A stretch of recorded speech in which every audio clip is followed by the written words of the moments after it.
सांगितलं मला की तुम्ही सुद्धा फॅशन डिझायनिंग केलंय. तुम्ही कुठल्या कॉलेजमध्ये? ठरलं तर मग या मालिकेमध्ये आज प्रियाचं भांडं फुटणार आहे, कारण तिने फॅशन डिझायनिंग केलेलं नसतं हे आज सिद्ध होणार आहे. तो नीट मिळाले ना सायली? प्रतिमा आत्या, थँक्यू व्हेरी मच. सुभेदारांच्या हॉलमध्ये सकाळी प्रतिमाने एक मुलगी पाठवलेली असते. ती म्हणते की तुमच्या घरी कोणीतरी फॅशन डिझायनिंग केलेलं आहे. त्यावरती सायली लगेच म्हणते, हो, प्रियाने फॅशन डिझायनिंग केलेलं आहे. तेवढ्यात प्रिया तिथे येते आणि ती घाबरते, कारण तिला फॅशन डिझायनिंग केलेलेच नसते. पुढचा सीन दाखवला आहे अर्जुन आणि चैतन्याचा. अर्जुनला भीती असते की सायली अर्जुन आणि तिचं नातं संपवून टाकते काय, की तो चैतन्य सांगतो. त्यावर चैतन्य म्हणतो, तू सायली वहिनीला जाऊन खरं खरं सांग. नंतर प्रतिमा सायलीला त्या फॅशन डिझायनिंग कॉलेजचे सर्टिफिकेट पाठवते. सायली चेक करते, पण त्याच्यामध्ये प्रियाचं नाव कुठेच नसतं. तर आज आपण ह्या पूर्ण व्हिडिओमध्ये सविस्तर पाहूया. ठरलं तर मग आजचा भाग खूपच जबरदस्त आणि धक्कादायक वळण घेणारा ठरणार आहे, कारण आज अखेर प्रियाचं खोटं सगळ्यांसमोर उघड होणार आहे. ज्या गोष्टीवरती इतके दिवस घरच्यांना फसवत होती, ती गोष्ट आज पूर्णपणे उघड पडणार आहे. सकाळची वेळ असते. सुभेदारांच्या घरात सगळे आपापल्या कामात व्यस्त असतात. हॉलमध्ये शांत वातावरण असतं. तेवढ्यात दरवाजावर बेल वाजते. सायली दरवाजा उघडते तर बाहेर एक अनोळखी मुलगी उभी असते. तिच्या हातात काही फाईल्स आणि कागदपत्र असतात. ती आत येते आणि नम्रपणे विचारते, इथे कोणीतरी फॅशन डिझायनिंग केलेलं आहे का? सायली थोडी गोंधळते, पण लगेच तिला आठवतं की प्रियाने सांगितलं होतं की तिने फॅशन डिझायनिंग केलं आहे. त्यामुळे सायली आत्मविश्वासाने म्हणते, हो, आमच्या घरी प्रिया आहे, तिने फॅशन डिझायनिंग केलं आहे.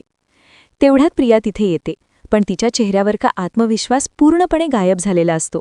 तिच्या डोळ्यांमध्ये भीती स्पष्ट दिसत असते, कारण तिला माहीत असतं की ती ज्या गोष्टीबद्दल इतके दिवस खोटं बोलत होती ती आज उघड होऊ शकते.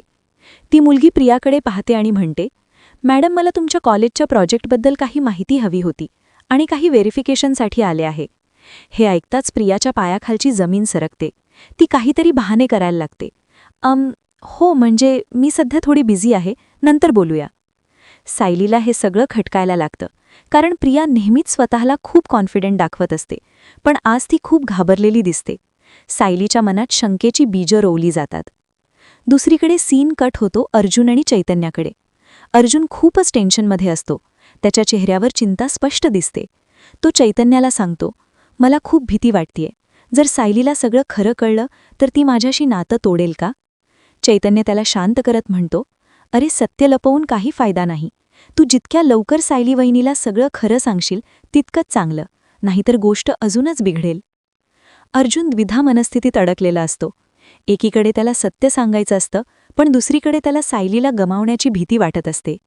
परत सीन सुभेदारांच्या घरी येतो. ती मुलगी अजूनही तिथेच असते आणि प्रियाला प्रश्न विचारत असते.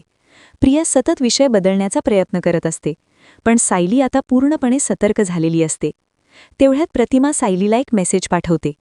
त्या मेसेजमध्ये काही सर्टिफिकेट्स असतात, फॅशन डिझायनिंग कॉलेजची.